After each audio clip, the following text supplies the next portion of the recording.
Hello everyone. Today I'm going to present our paper Improved Algorithms for Alternating Matrix Space Isometry from Theory to Practice. My name is Yinan Li. This is a joint work with Peter Brooksbank, Yobin Chow, and James Wilson. In this talk, I will first tell you the problems we care about and the motivations of studying these problems. Then I will present our main results. After that, I will give you a proof sketch of our main results and tell you something about the practical implementation details. Let me start with telling you what is alternating matrix tuples. Throughout this talk, all the fields are considered as finite field. We say a n by n matrix A over a finite field Fq, an alternating matrix, if and only if for any vector v in the vector space, we have V transpose AV equals to 0. If A satisfies this condition, we say A is alternating. Note that if Q is larger or equals to 3, then alternating matrices are exactly skew symmetric matrices. We say an M tuple of n by n alternating matrices are alternating matrix tuples. Normally we use G and H to denote alternating matrix tuples. Here are two examples. This G and H are three tuples of 4x4 alternating matrices over some finite field. We also use GLNQ to denote the general linear group of degree n over Fq. So in this talk, we are going to study equivalent relations between alternating matrix tuples. A very natural one is the following. We say two alternating matrix tuples G and H are isometric if and only if we can find some invertible matrix T in GLNQ such that T transpose GT, which acts locally on each alternating matrices, equals to H. So we want the two tuples are exactly the same. For instance, if we take the previous two G and H, then we can find the following invertible matrix T, and it's not hard to verify that this T transpose this matrix multiplied with this T will equals to this one, and the other two follows the same thing. So we see that G and H are isometric. Another notion we are going to study is the so-called pseudo-isometric. So in this case, if and only if we can find some invertible matrix T such that the linear span of T transpose GT and the linear span of H are the same. So we no longer require all the entries of the tuples are exactly the same, but we want them to span the same linear space. So for example, if we take the same T and same G in the previous instance, but now we can change to another alternating matrix tuple H prime such that this linear span and this linear span are the same. So in this case, we say G and H prime are pseudo-isometric.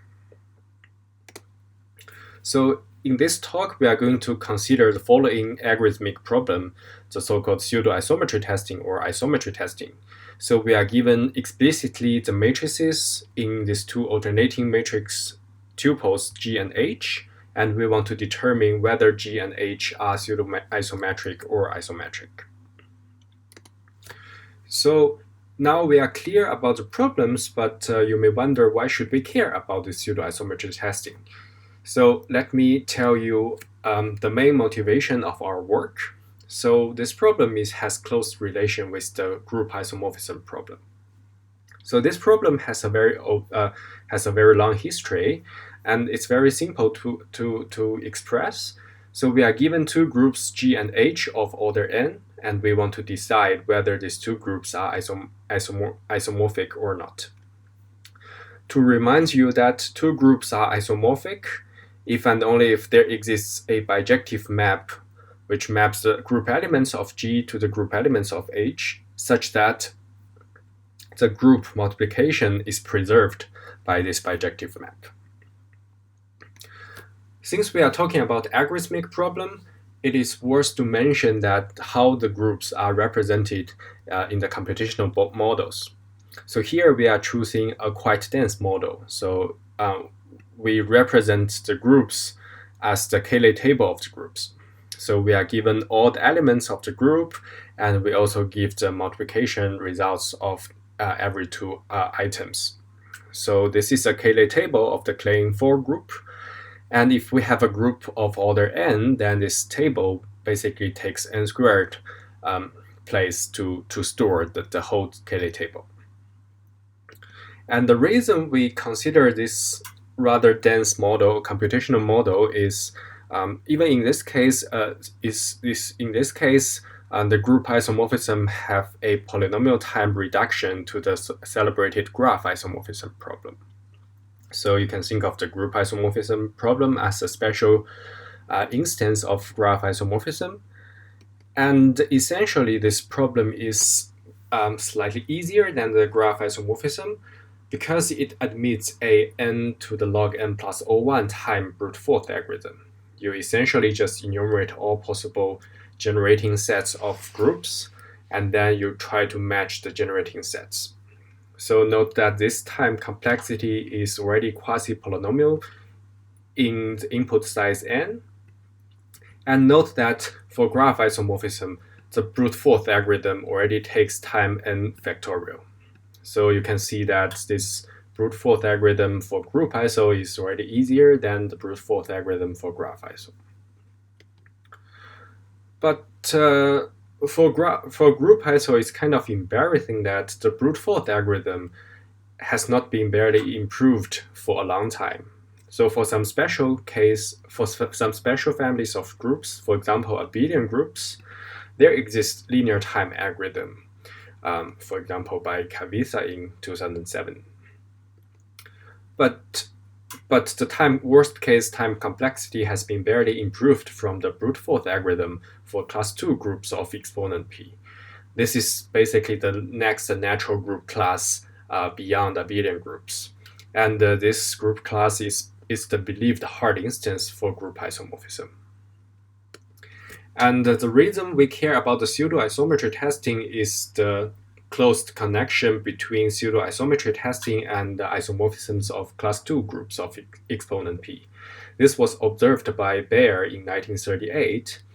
He essentially proves that testing isomorphism for class 2 groups of exponent P in polynomial time in group order is equivalent to testing pseudo-isometry of alternating matrix tuples in time P to the On plus M. Note here, we actually have we only require an exponential time algorithm for pseudo-isometry. But in next slides, you will see why this is still a quite hard problem. So now let me introduce you some developments on pseudo-isometry testing. So recall that we are given two alternating matrix tuples, and we want to determine whether these two alternating matrix tuples are pseudo-isometric. So the first thing we want to try is the brute force algorithm. Essentially, you can easily enumerate everything in the general linear group and test the pseudo-isometry for each element in the general linear group. However, this will cost you q to the n squared times poly n m log q. So you can see this is kind of like a double exponential time algorithm for pseudo-isometry testing. And you may wonder, maybe this problem is already very hard, so maybe it's NP hard to solve it, but actually it's not. It's not so hard to see that pseudo-isometry testing is in NP intersect with co-AM. So it's basically unlikely to be NP complete unless the polynomial hierarchy collapses. So this you basically just ran a similar protocol like graph isomorphism, then you will see this problem is in NP intersect with co-AM. And similar to the group iso problem, this problem, the worst case time complexity has been barely improved from the brute force ones. So we do have some slightly better bounds for pseudo-isometry testing. For example, by Rosenbaum, he shows that if Q is a prime and larger or equals to 3, there is an algorithm runs in time Q to the 1 over 4 n plus m to the square, n plus m square. So this time bound is slightly better than the brute force time bound in certain range of parameters. And myself with Youming, we propose another algorithm based on dynamic programming, and this gives you a time upper bound Q to the 1 over 4 n squared plus m squared time algorithm. So this one is slightly better than Rosenbaum's one, but also compared with the brute force ones, it's only better in certain range of parameters. So you may also wonder why we only talk about exponential time algorithm for this problem rather than talking about polynomial time algorithm for the pseudo-isometry testing. The reason is if you can find a polynomial time poly NMQ time algorithm for pseudo-isometry testing, then essentially it implies polynomial time algorithm for graph isomorphism. This reduction was shown by Rocho and Chow in 2019. And in the next slides, I will show you that actually a polynomial time algorithm for pseudo-isometry testing can essentially helps you to solve lots of other isomorphism problems. So in this talk, I'm going to focus on average case algorithm instead of worst case algorithm. So average case algorithm has been extensively studied, especially in graph isomorphism case, and it also shed lights to practical algorithms for graph isomorphism. So previously, myself and Youming Chow have proposed a Q to the ON time algorithm, which works when M and N are linearly related. And this algorithm works for all, but at most 1 over Q to the ON fractions of alternating matrix tuples. And you can think of our previous algorithm as a linear algebraic generalizations of the one for graph iso introduced by Erdős and Selko. And before presenting our results, I would also like to mention that we are always talking about pseudo-isometry testing, but I want to mention that isometry testing is actually not so hard for alternating matrix tuples. We have already known a polynomial time algorithm when Q is odd.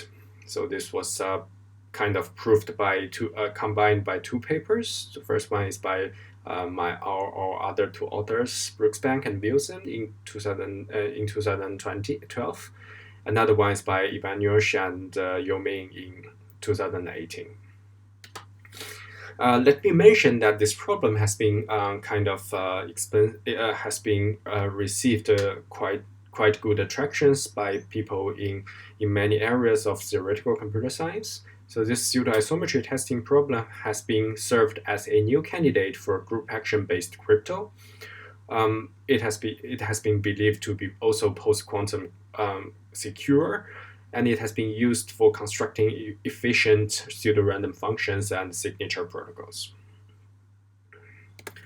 So let me also mention that this problem lies in the heart of many other algebraic isomorphism problems. So in these figures, it basically tells us lots of reductions between isomorphism problems. You can see that this is basically the alternating matrix tuple pseudo-isometry problem. And if we require a Q to the n plus m O(n plus m) time algorithm, it's basically equivalent to the P group iso problem, and it reduced to graph iso. And if we want to have a polynomial time algorithm for that, then it's essentially equivalent to 3 tensor iso and also equivalent to D tensor iso. So it captures a lot of isomorphism problems. And this is another main reason why we study the algorithms. We want to find algorithms for this problem. Okay. After introducing the history of this problem, let me introduce you our main results. So as I have mentioned before, our main results are kind of improvements over the previous average case algorithm for pseudo-isometry testing. So we show that for all but at most 1 over q to the omega nm fraction of random alternating matrix tuples G, there is an algorithm which tests pseudo-isometry of G with an arbitrary alternating matrix tuples H in time q to the O n plus m. So this is our main results. So let me first introduce you the random model we used here. As we have mentioned, we somehow need to do a random pick procedure. So the random model for the alternating matrix tuples are rather simple. We basically pick up every alternating matrix uniformly at random. And to do so, we just pick up odd entries uniformly at random. So the first step to pick up a random alternating matrix is to pick up the upper triangular entries uniformly at random from the finite field FQ. And we set all the diagonal entries to 0 and then set the lower triangular parts according to the upper triangular parts. So this random model is quite clear and simple. And compare our new algorithm with the one by myself and Yoming in 2017, we actually improved that our new algorithm works for all possible n and m. But in our previous algorithm, it only works when m and n are linearly related. And we also have a improved average case analysis. Now our algorithm works for all, but at most 1 over q to the omega nm fractions of alternating matrix tuples. Previously, it only works for 1 over q to the omega n fractions. So even if m is linearly related to n, our average case analysis allow only 1 over q to the omega n square many bad instances. And the most important thing is our new algorithm is much simpler than the one presented in Li and Chow.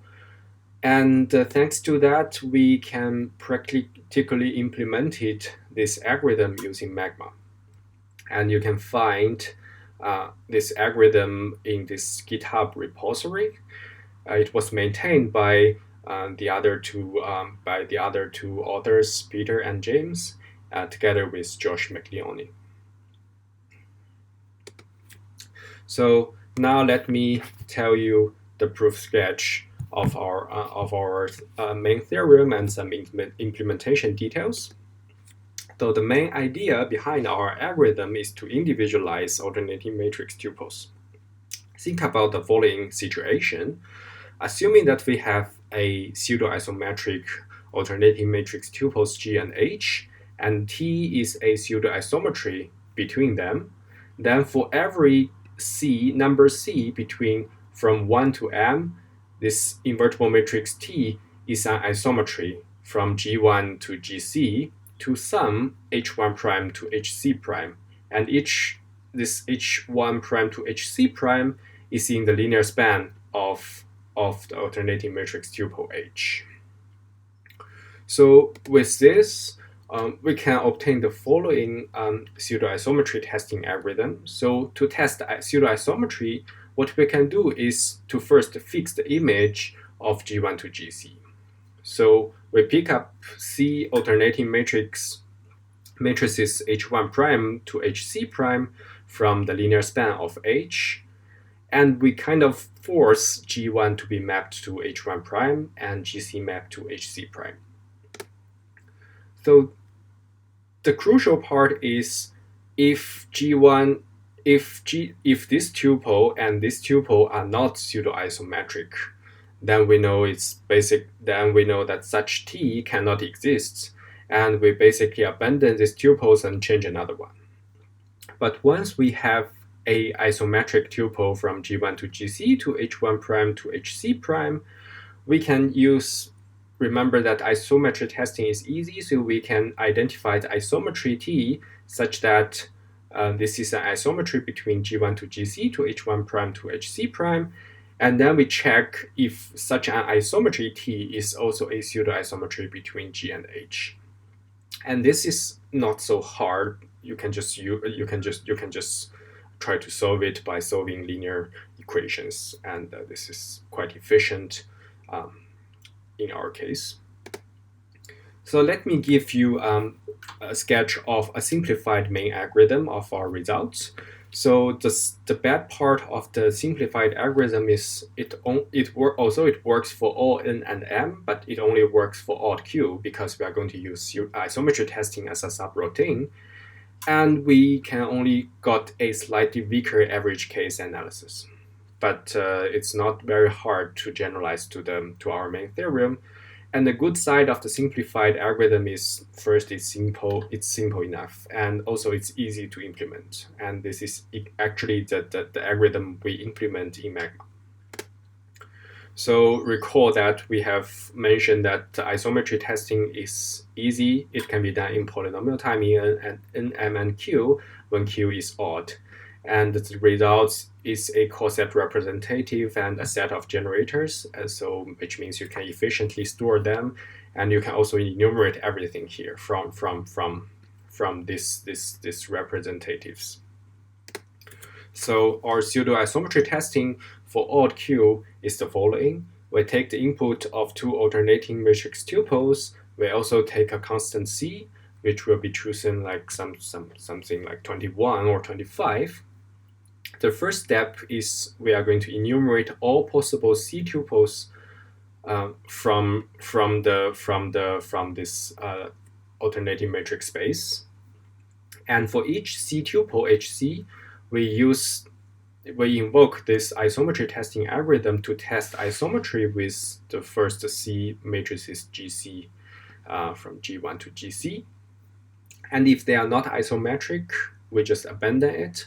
And if they are isometric, we obtain the coset representative and the set of generators. We are going to check whether every isometry T is also a pseudo-isometry between G and H. So this is the algorithm. And the running time of this algorithm is dominated by two for loops. So the first for loop is to enumerate all possible C tuples. This can be easily seen that the time cost is q to the cm. And the second one is the probabilistic one, problematic one. So we are going to enumerate isometries. So for each HC, we are going to the number of isometries is the size of the coset. And essentially, if we can show that for every C tuples HC, the size of the coset is at most q to the on, then we obtain that our algorithm have a time complexity bound q to the on plus m. So this is the time complexity we desired, but it's not hard to see that this could not happen in the worst case, because this condition cannot hold for every possible HC.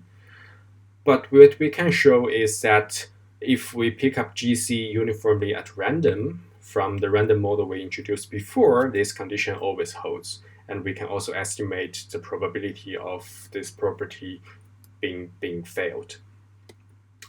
So let me give you a sketch of our average case analysis. So before we have mentioned that we are going to upper bound the size of the coset. Note that the size of the coset is always upper bounded by the size of the autometry group.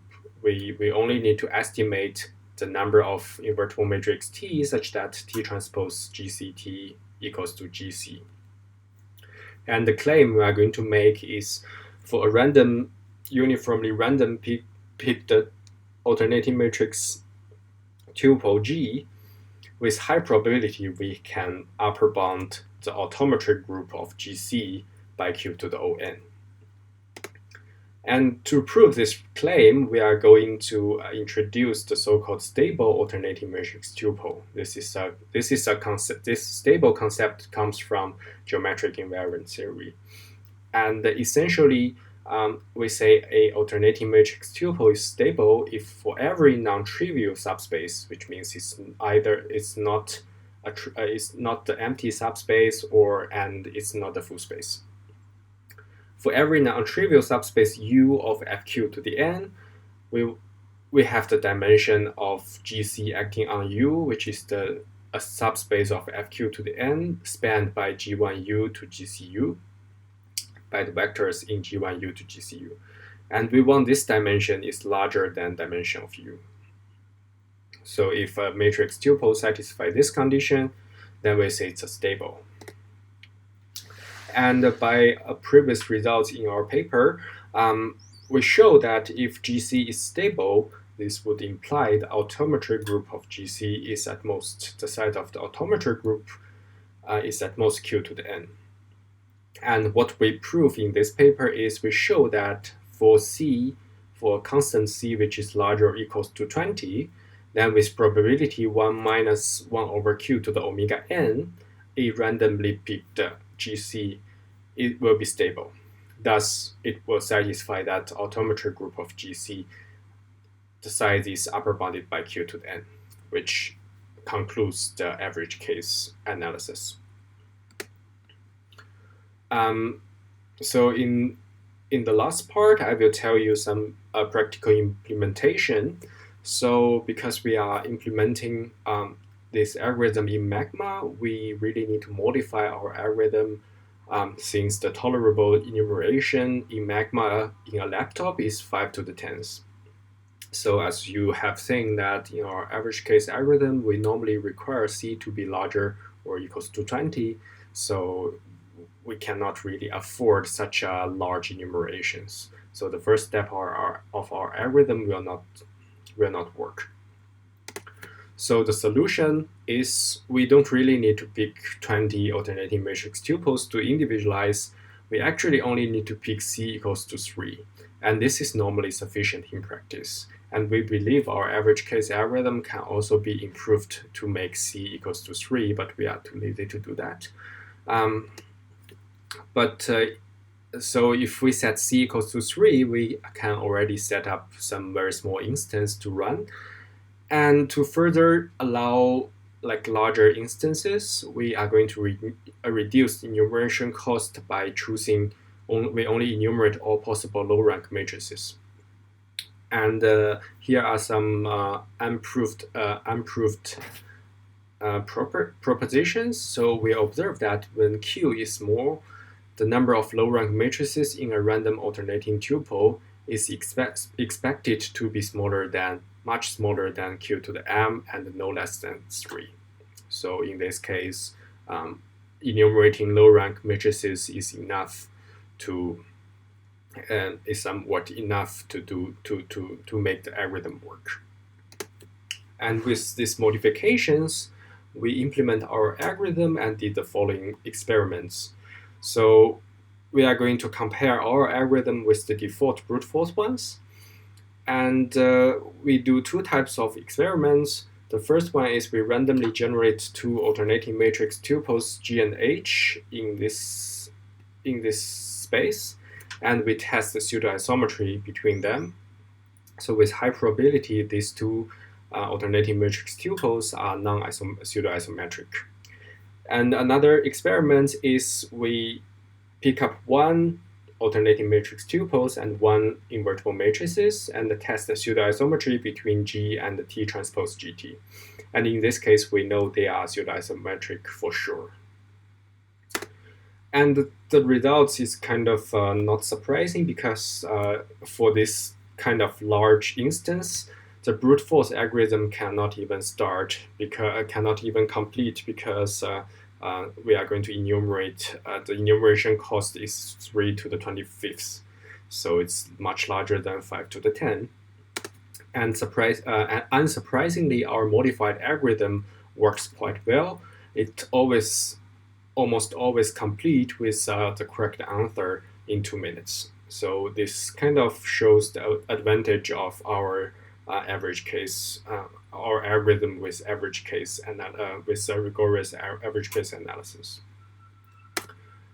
And this is all of my presentation. Thank you for your attention.